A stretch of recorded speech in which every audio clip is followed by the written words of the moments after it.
أدبوا أولادكم على 3 خصال: حب نبيكم وحب أهل بيته وتلاوة القرآن، أو كما قال رسول الله صلى الله عليه وسلم۔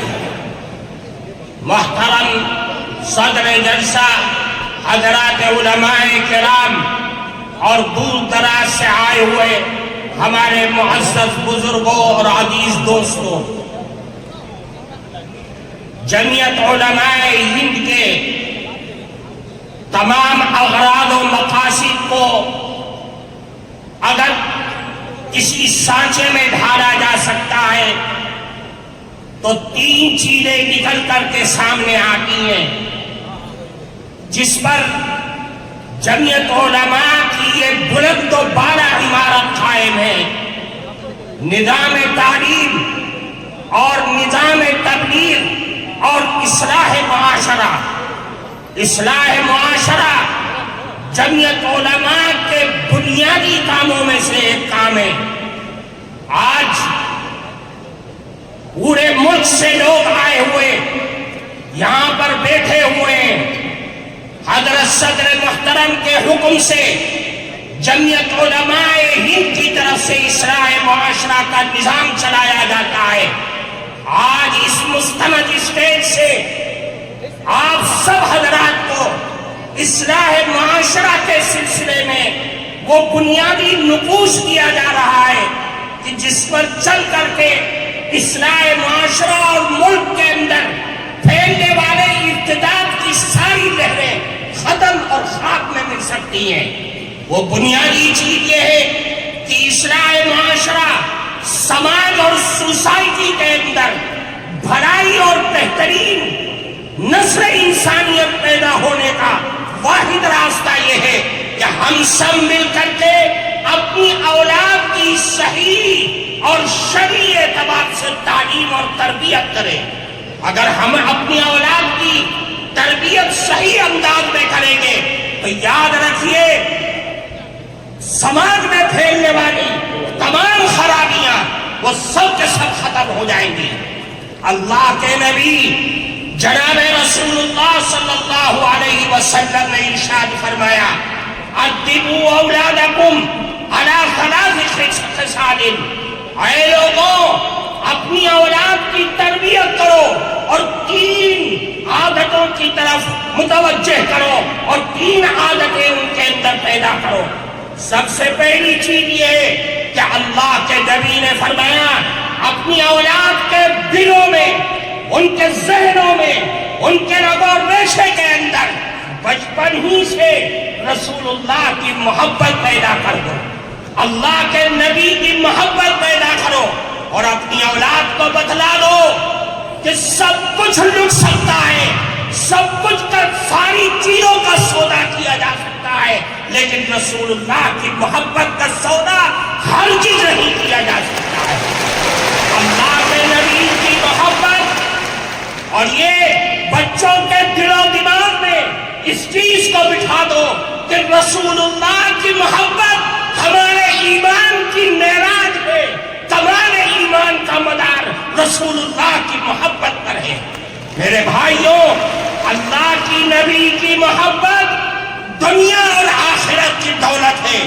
میں آپ کے سامنے ایک اللہ کے نبی کی حدیث پیش کرتا ہوں۔ ترمذی شریف کے اندر روایت ہے، ایک صاحب، ایک گاؤں کے ایک صاحب، ایک صحابی اللہ کے نبی کے پاس آئے اور فرمایا: اے اللہ کے نبی، متی الساعہ، قیامت کب آئے گی؟ حدیث میں ہے کہ اللہ کے نبی نماز کے لیے جا رہے تھے، کوئی جواب نہیں دیا، نماز پڑھائی، سلام پھیرا اور پلٹ گئے۔ فرمایا: من السائل، کون ہے سوال کرنے والا جو یہ سوال کر رہا تھا کہ قیامت کب آئے گی؟ صحابی کھڑے ہو گئے اور عرض کیا: اللہ کے نبی، میں نے سوال کیا تھا کہ قیامت کب آئے گی؟ اللہ کے نبی نے پلٹ کر کے ان سے سوال کیا کہ یہ بتلاؤ کہ ما عادت کا لہا، تم نے قیامت کے لیے تیاری کیا کر رکھی ہے؟ وہ صحابی تھے. صحابی کے جو دل میں ہوتا ہے وہی زبان پر ہوتا ہے. صحابی نے کہا اے اللہ کے نبی ما عادت لها لا کبیر صلاۃ ولا صوم الا انی احب اللہ ورسولہ. اے اللہ کے نبی میرے پاس کوئی نمازوں کا پٹارا نہیں ہے, روزوں کا انبار نہیں ہے, لیکن ایک دولت میرے دل میں بس نہیں ہے کہ میں اللہ اور اس کے نبی سے بے پناہ محبت کرتا ہوں. اللہ کے نبی نے فرمایا اے لوگوں یہ اللہ کے نبی کا جواب لے کر کے یہاں سے جانا.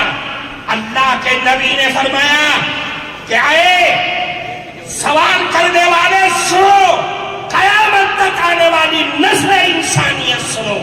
فرمایا المرء مع من احب وانت مع من احببت. یاد رکھو آج دنیا میں جو آدمی جس سے محبت اور دل کا لگاؤ پیدا کرے گا قیامت کے دن بھی وہ اسی کے ساتھ اٹھے گا, اور تم نے جس سے محبت کا دعویٰ کیا ہے قیامت کے دن بھی تم اسی کے ساتھ ہوگے. اس حدیث کے راوی حضرت انس رضی اللہ تعالی عنہ فرماتے صحابہ کرام اس جملے کو سن کر اتنا خوش ہوئے کہ میں نے اسلام کی زندگی میں کبھی بھی صحابہ کرام کو اتنا خوش ہوتے ہوئے نہیں دیکھا تھا. میرے بھائیوں, رسول اللہ کی محبت ہمارے لیے بنیاد ہے. ہم سب کچھ لٹا سکتے ہیں لیکن رسول اللہ کی محبت کا جنازہ اس کا ایک حرف بھی اپنے دل سے نکال نہیں سکتے, اپنی زندگی سے نکال نہیں سکتے.